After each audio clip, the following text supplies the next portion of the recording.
And welcome to our third Sunday of Advent. I am enjoying this topic very much of light. I have to say that the more that I think about what's happening in our world today, the more that I listen to the news, the more that it's the holiday season. And many times for many people, it can be a tough time of year. There can be darkness that actually overshadows the holidays. There's lots of things in our lives that can produce that, right? Certainly, if we look at the news, that's certainly a way that we can see that there might be darkness in the world, that other countries or even our own country is experiencing darkness in a variety of ways. In our own lives, there might be darkness. The holidays bring about different emotions in people. Maybe there is grief to be had. Maybe there is sadness. Maybe there is just frustration. All of that providing a level of darkness. But the great thing about especially today's verse is stating the fact that if we follow Jesus, Jesus gets us out of that darkness and into the light. And what better way to share that light is with others. I get excited about the fact that we are the people who can share God's light with others. The fact that we have an opportunity to bring light into the darkness of this world.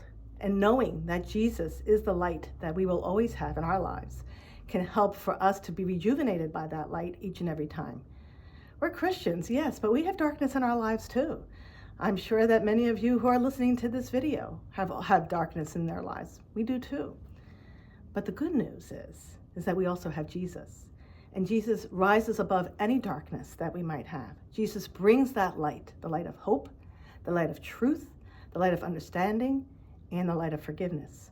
All of those lights and so much more our Jesus brings to us. So on this holiday season, as we walk through Advent, on our third Advent, and then we talk about the light of the world, certainly Jesus is that for us in the darkness.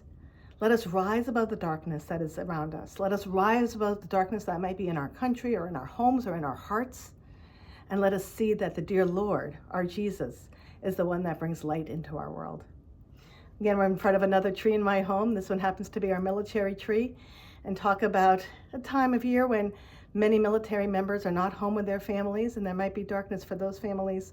Let us bring light to whomever we have.